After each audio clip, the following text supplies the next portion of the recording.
First game I'm reviewing is called Battlefield 2. It's made by Electronic Arts. It's a multiplayer game that involves up to 64 players all playing on the one map at any one time.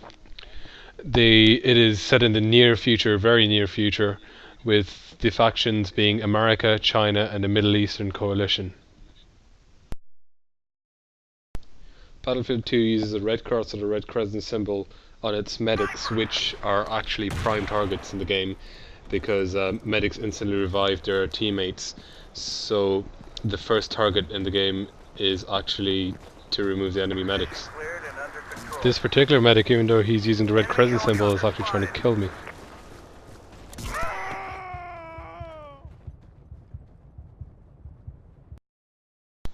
One of the weapons I'm going to look at in this game is the Claymore, which has a real life equivalent. In real life though, the Claymore cannot be used as a mine anymore. It has to be a triggered device, which means someone has to actively press the trigger for it to explode. In this game, it's still the same as the original design of the Claymore, in which it triggers when anyone walks past it, but it is not indiscriminate. You can discriminate between enemy and friendly combatants, and therefore possibly civilians.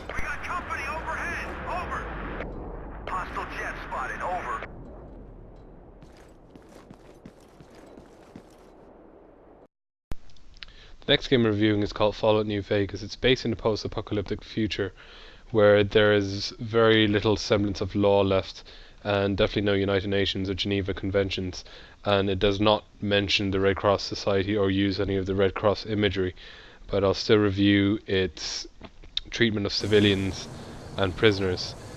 But first of all, here's a weapon that is indiscriminate in its use. It's a mine.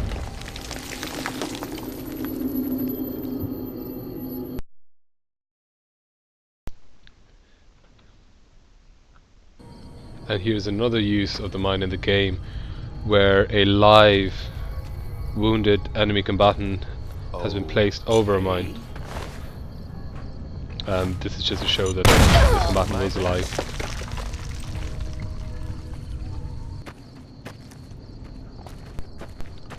In this instance, the enemy prisoners have been tortured and are being used as hostages, which is against the Red Cross regulations. Looks like break time's over. Here we go.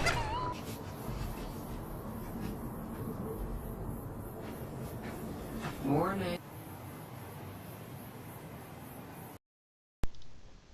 The treatment of civilians in this game is very much left up to the player. There are very few rules to prevent them from doing anything. For example, here I kill a civilian and the only outcome is that I lose some karma. And in fact, in some cases, killing a civilian earns you achievements in the game. One exception is that of children, where children in the game cannot be harmed, and although they can be made to be hostile towards you, they will not attack you, and anything you attack them with will not harm them. I'm getting out of here. The game Half-Life 2 is set also in the future, where Earth has been taken over by a race of aliens. However, the correlation with today's society is that most of the guards, as you can see, are actually humans mistreating civilians. I'm currently a civilian. Here's an example of civilian mistreatment. This soldier is attempting to bully me, or my character. I'm going to attempt to disobey him. Sincerely, a concerned citizen. Thank you for writing.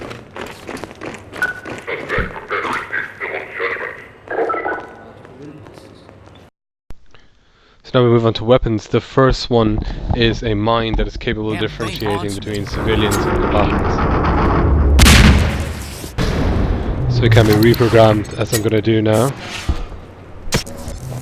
And it's now safe for civilians. The gravity gun, which I believe may constitute excessive force.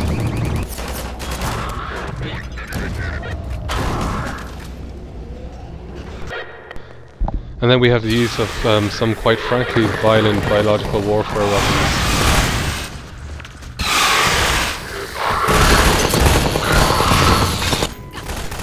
such as these creatures which have been fired in by artillery shell. And these are manhunt, which I believe are weapons with which causes excessive suffering. As you can see, it slowly, gradually cuts a person up.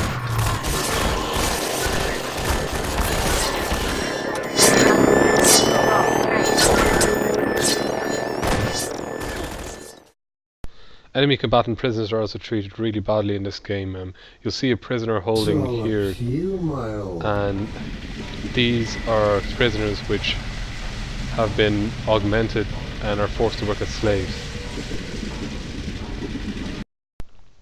Next, I'm reviewing a game called Medal of Honor 2010 that's released last year, and it's been called controversial due to its setting, which is present-day Afghanistan during the conflict. Throughout the game you actually play as a number of different American soldiers. For this review I'll be commenting on a sequence where the player takes the part of an Apache attack helicopter gunner. It's secure. Looks like our boys are getting out of there. AFO Wolfpack is reporting mortar positions on the Whale. We're ready to locate and engage those targets. Gunfighter 6, Bagram. Confirmed. En route to the Whale. What's your ETA? Bagram, we are 30 seconds out. Soon I'm going to be asked to test fire my weapons on a bunch of trucks that are just sitting in a valley. We don't know if they're civilian or if they're enemy trucks. I'm just asked to test fire my weapons on them. And 30 millimeters operational. Gunfighter 6, Gunfighter 1-1, 10 seconds to destination. And then I randomly test fire rockets into the Afghani landscape. Rockets are forward firing only, Hawk. You can't slave them to your helmet. Keep your eyes open, we're here.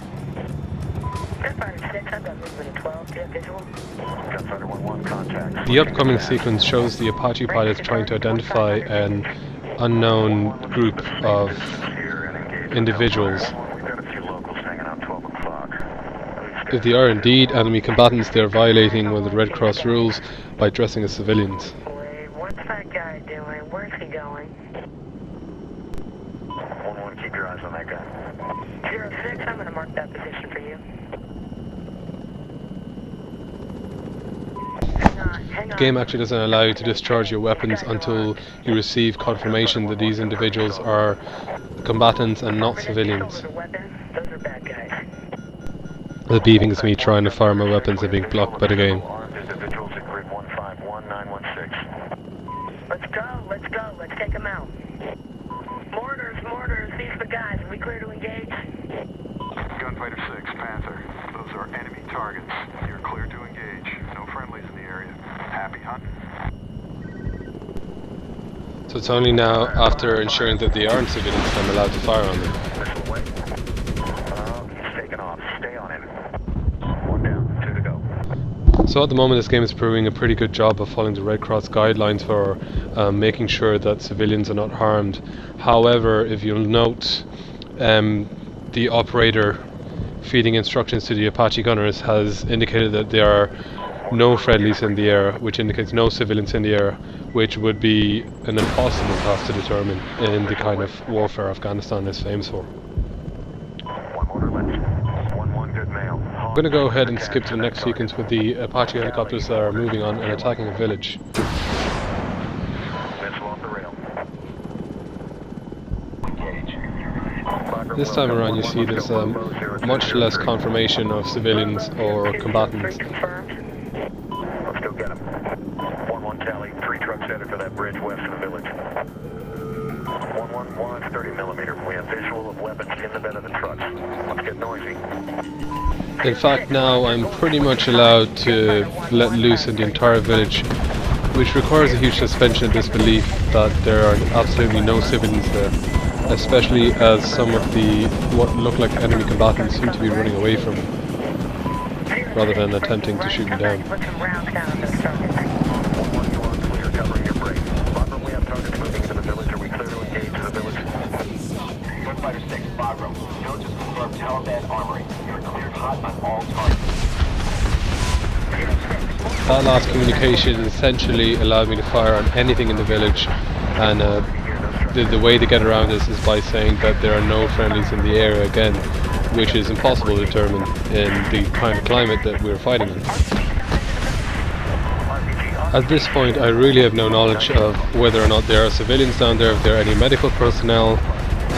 I don't know if there is a cultural relic down there. I don't know if I'm destroying a field hospital. Get the guys to the RPG from now. Let the AK fire. RPG, 3 guys at the top. Take them out.